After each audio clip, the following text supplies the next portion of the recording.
Let's start with Kevin Durant, and let's start with the New York Knicks, who may have just done the smartest thing they've done in a long time.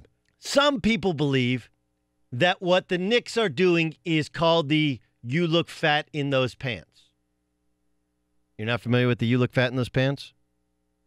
All right, picture yourself in a club, smoke, lights, ladies, drinks, song comes on, you get up the nerve, walk over, "Hey, you want to dance?" She looks at you, looks at your gear, your watch. "No, thanks." And instead of simply walking away and taking the L, you say, No, I said you look fat in those pants." See? Let me do it again. "You want to dance?" Do it with your lips. "You look fat in those pants." Kind of same thing, right? That's what people believe the Knicks are doing. Want to dance? You look fat in those pants. But I believe the Knicks are actually making the smartest decision in the history of the James Dolan run franchise. I was the first to say on Fox Sports 2 years ago when I took the job in April that the best player on the planet, best basketball player on the planet, was actually Kevin Durant. Now, LeBron James had a better career and had been better at previous times, but because of age and attrition and lack of pure jump shot, offensive skill, and that Kevin Durant had improved defensively and become a rim protector, I thought KD was better.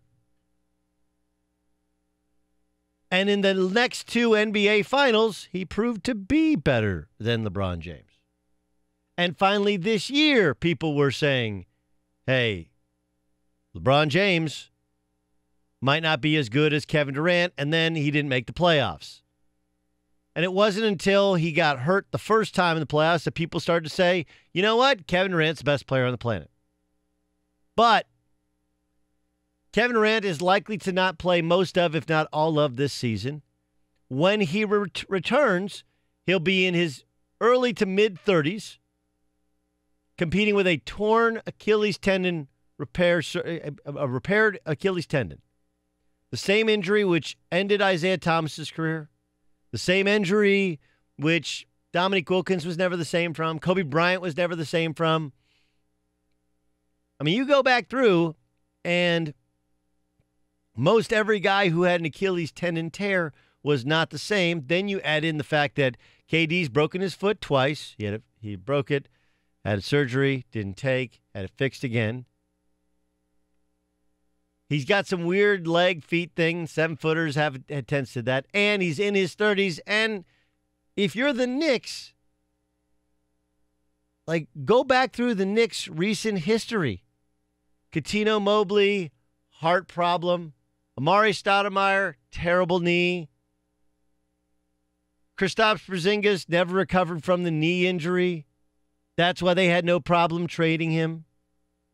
You can kind of go through so many of the Penny Hardaway was not the same player due to injury and age and attrition. Go and look. And you'll start to go, wait a second. Maybe James Dolan and the New York Knicks, though everyone seems to hate James Dolan, might actually be doing the right thing. Right? Might actually be doing the right thing. It's like a car that you research, and all the research tells you that car is going to break down, and it's going to be expensive when it breaks down. A foreign car, especially one with a type of lion on the front of the car. You're like, no, they're made better than they used to be. Like, all right, maybe this one's made better than every other one. Maybe this one's been in the shop, but it's fine. But there's a reason that those cars have a terrible rating in terms of fit and finish and dependability. Like, I know everybody hates James Dolan, But what if James Dolan is actually right to not offer the max contract to a guy who's not going to play for you for a year? And when he comes back, might not be the same. And keep in mind, Kyrie Irving made it pretty clear he was going to the Nets. And if you're going to bring Kevin Durant by himself and you're not going to have him for a year, Kevin Durant doesn't become more, he actually becomes less valuable. And then there's this from Marcus Thompson. Marcus Thompson from The Athletic wrote a lengthy piece on Kevin Durant's relationship or lack thereof with Steph Curry, how he envisioned himself becoming close to Curry, and that never ended up happening. He wanted that type of relationship. It just didn't work like that. Thompson says there were no behind-the-scenes issues between Durant and Curry, but they just never became close as Durant would have hoped.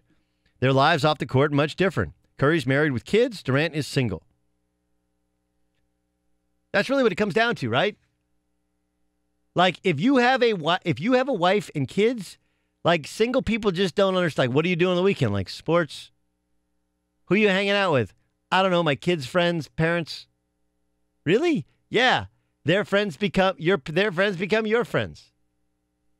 Whoever has a pool, whoever has a grill, you cook out, the kids swim, and you go, love them, but they're wearing me out.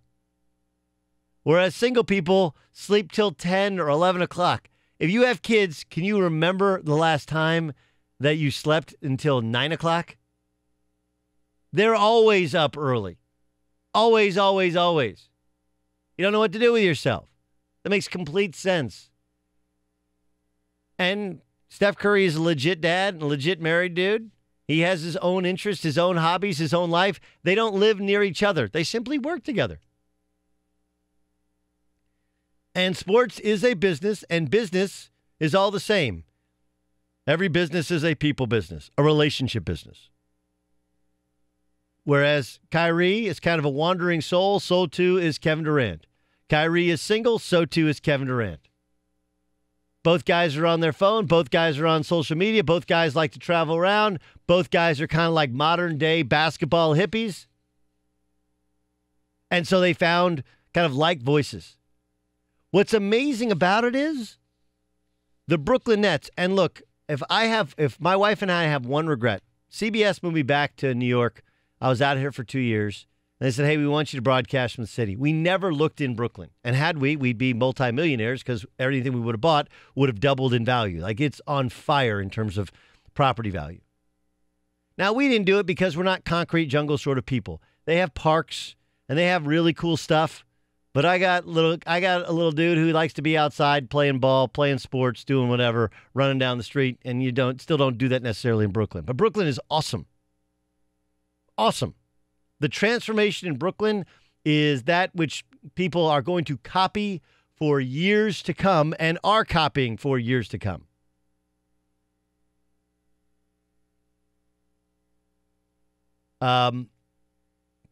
But the idea, the Brooklyn Nets were built on chemistry, on culture. And you're bringing in Kyrie Irving, who, by all reports, destroyed the culture in Boston. And they were a team that played for each other, and that's not the way that Kyrie rolls. And frankly, it's something that KD had a little bit of struggles with. And KD's not even going to play likely the first year. So I'm not telling you that James Dolan is some savant with basketball because he doesn't make basketball decisions. But for a guy that's been burned 15 times over by overpaying for an asset which is not right because of injury, I don't think it's crazy to not offer Kevin Durant the max contract. Whereas the Brooklyn Nets are being championed today, but let me know when Kyrie Irving becomes the type of leader you want to run your franchise to a championship. Boston was close, added Kyrie, they got worse. Not all his fault, but a portion of it is. And the reason they got together and decided to stay together and decided to try and make it work with the Brooklyn Nets, who are, before today, the Brooklyn Nets, I kid you not, are probably the sixth most regarded franchise in in the tri-state area. Not kidding. Okay, Yankees first, probably Giants second, Knicks third, then probably the Jets, the Mets, and then the Nets. And you know what? They're probably seventh. The Rangers are bigger than the Brooklyn Nets. You're like, oh, you're a hater. No, I'm not. Ask anybody who's a New Yorker. They seriously care about what the Rangers do. They seriously care about what the Yankees do. Yes, the Mets have been a bit of a laughing stock of late, but they just went to the World Series a couple years ago. All right, the Jets are a bigger drawing card, and the Giants and the Yankees absolutely are, and so are the Knicks. Like, that's the seventh biggest franchise in the tri-state area. And some of it is the renaissance of Brooklyn. Some of it is the curiosity and, frankly, weirdness of Kyrie Irving. And he grew up, in Jersey when the Nets played there. And the Nets were good, by the way, when he was growing up. And then, of course, the relationship with Kevin Durant.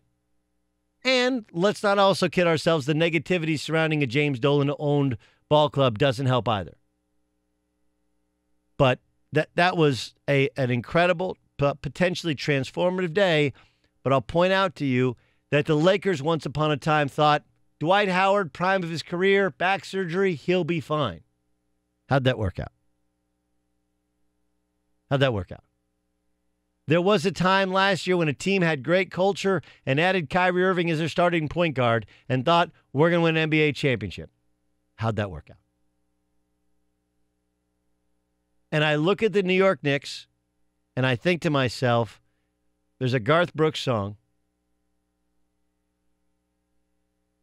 It goes, some of God's greatest gifts are unanswered prayers. You guys ever heard this song? The basic story is he goes back to his high school football game. He sees his old girlfriend from high school. Then he looks at his wife, and he realizes that all he wanted was this one girl when he's in high school. Didn't work out with her. Ended up being the best thing that ever happened to him. That could be the Knicks. All they ever wanted was Kevin Durant and Kyrie Irving. And you know what? Kyrie Irving's super talented. Pain in the ass. And Kevin Durant might never be the same again. Could be the best thing ever happened to the Knicks. Hi, I'm Doug Gottlieb from Fox Sports Radio, and you need to subscribe to the Fox Sports Radio YouTube channel where you can hear and see me. Why not? Plus, everybody else who's awesome here in Fox Sports Radio.